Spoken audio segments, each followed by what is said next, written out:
Olá, turminha. Espero que todos estejam bem em mais essa semana de enclausuramento aí que nós estamos vivendo. Hoje a nossa temática da disciplina de biossegurança e ergonomia é ergonomia. Vamos falar sobre as relações do homem com o ambiente de trabalho e a predisposição para ocasionar aí em seu ambiente de trabalho os acidentes de trabalho, as doenças ocupacionais e tudo mais. Esse é nosso objetivo de hoje, trabalhar então com essas questões.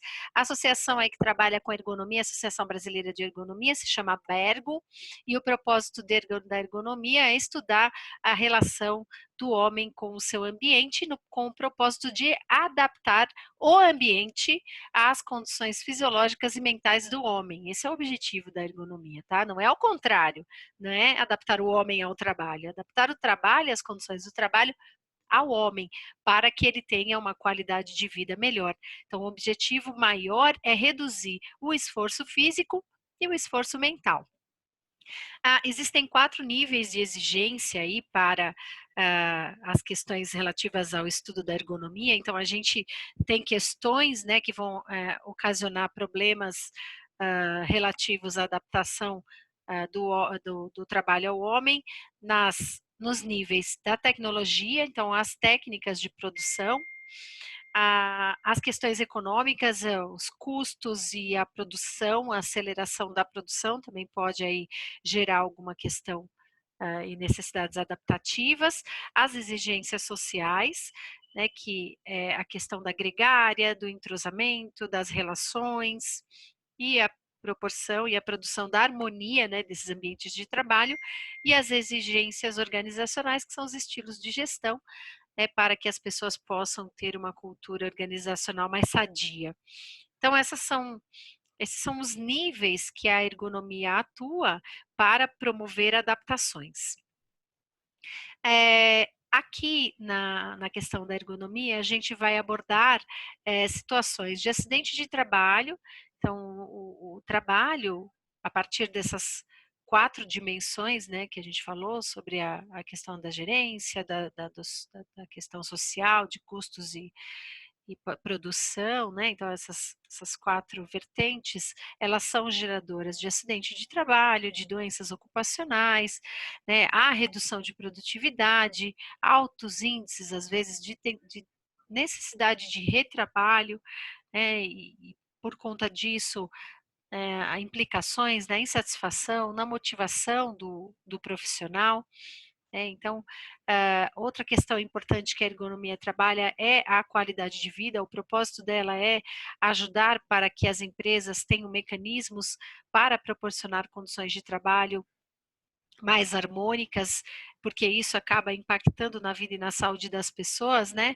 Então, se você tem uma equipe que trabalha num ambiente mais harmônico, mais sadio, ela é muito mais produtiva, né? E os líderes têm observado isso. Então, a ergonomia ela vem para ajudar nesse sentido, né? Para você dar uma condição de vida muito melhor, né? Do que essa aqui que a gente está vendo, né? Que muitas empresas ainda trabalham dessa maneira, e a ergonomia é uma ferramenta que traz aí umas opções nesse sentido, para melhorar essas condições, tá? Aqui, objetivamente falando, a ergonomia vai trabalhar na questão da capacidade física do ser humano, da força muscular, das dimensões corporais, nas interpretações sensórias do ambiente, na visão, audição, né, e na capacidade de tratamento da informação com complexidade, né, que é aquela questão mental, né, que você tem às vezes que estar atenta a vários indicadores, um painel cheio de informações na nossa área, aquele monte de equipamento, né, que você tem que ter atenção das respostas do paciente às drogas, ao monitoramento. Então, são essas questões que a abordagem ergonômica vai atuar, né, para trabalhar, para melhorar a condição, para dar instrumentos aí para melhorar a condição. Aqui eu coloquei para vocês essa figurinha justamente para falar que a ergonomia profundamente, né, quando a gente vai pensar como que é o trabalho, como será que é esse trabalho de mecanismos de adoção? São feitas, para vocês terem uma ideia, medidas, tanto medidas do próprio corpo humano, medidas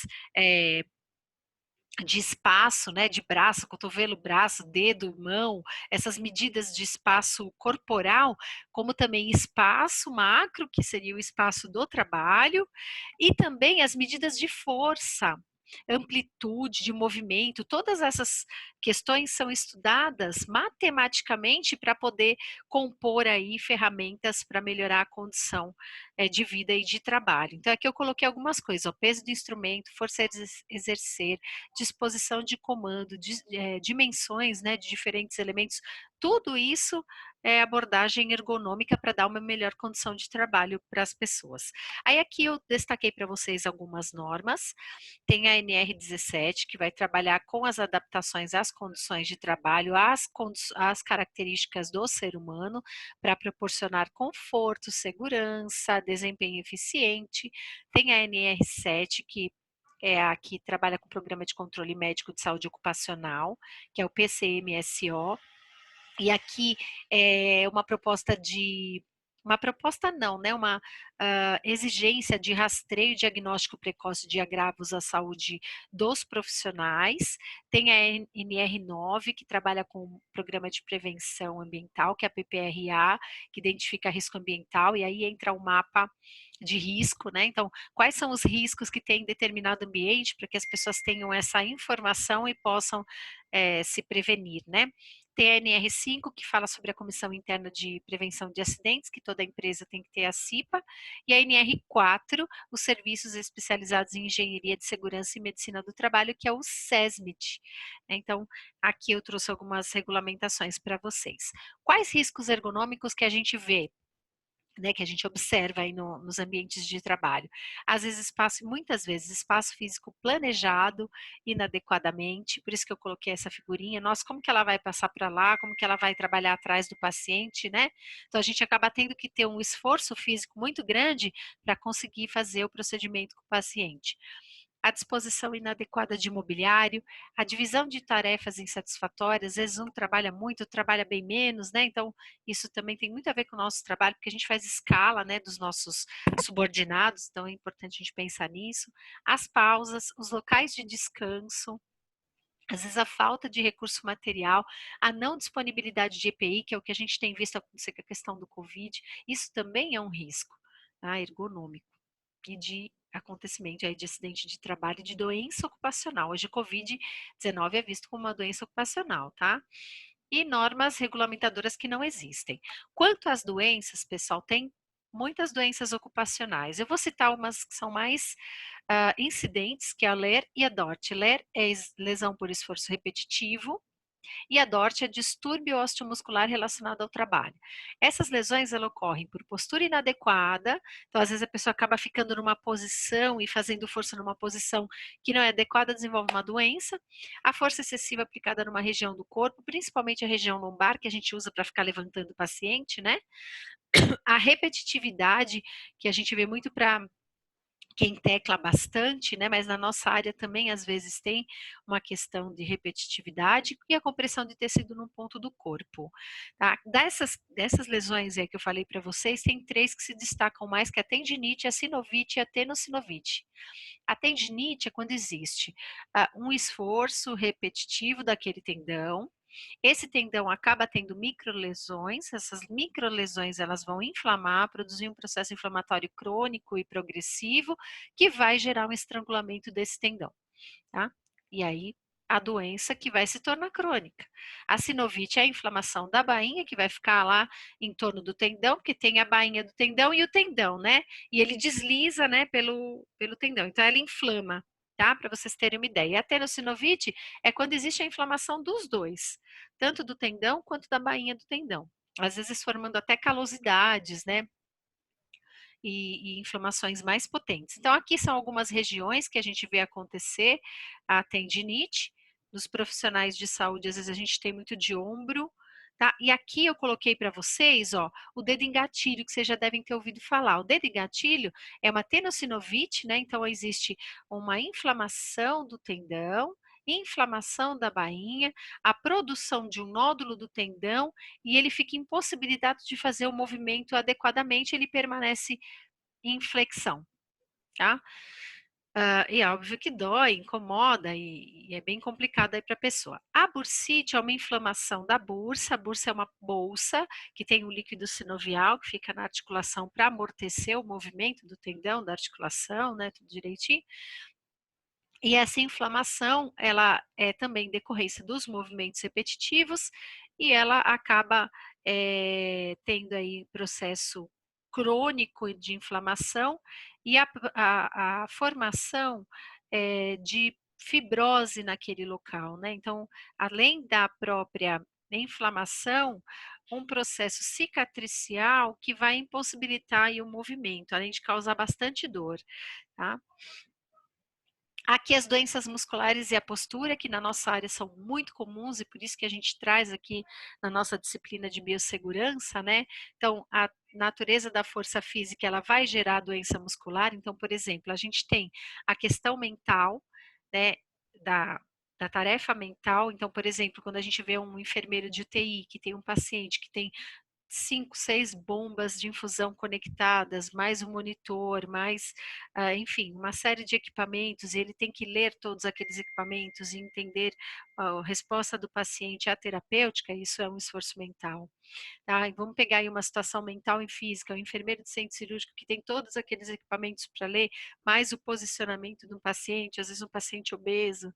E C, eu coloquei aqui um exemplo de físico, né? Um auxiliar de enfermagem de uma unidade de ortopedia, que é um paciente que tem problema de mobilidade, tem que ficar mobilizando muito, aí tem o esforço físico. A enfermagem, pessoal, ela acaba tendo todas essas questões acontecendo ao mesmo tempo, tá? Leridoses se agravam com o tempo, geram fraqueza, geram atrofia e geram a indisposição patológica para o trabalho. Eu coloquei aqui a figurinha para vocês verem, né?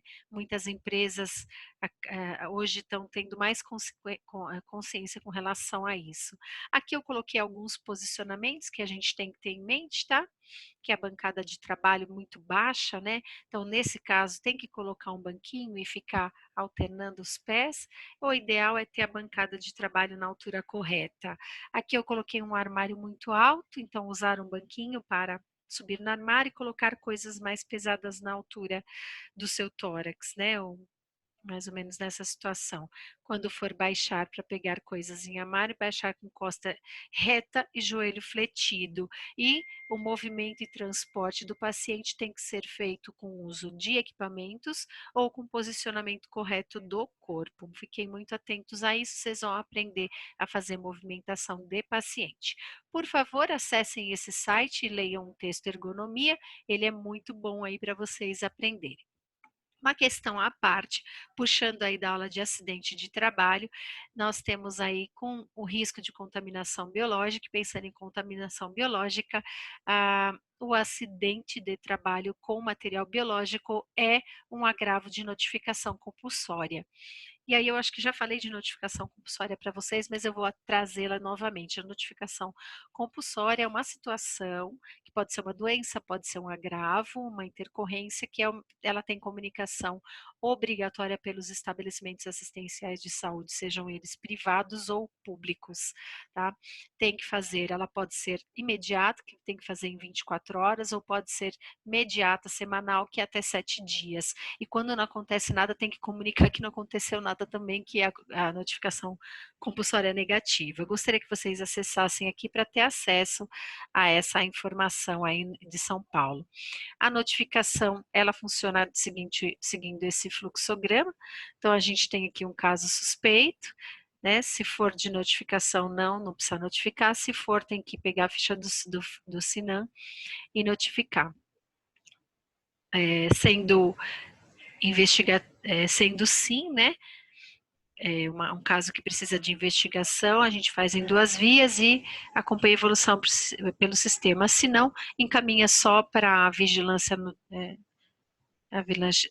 epidemiológica, e ela vai fazer essa avaliação.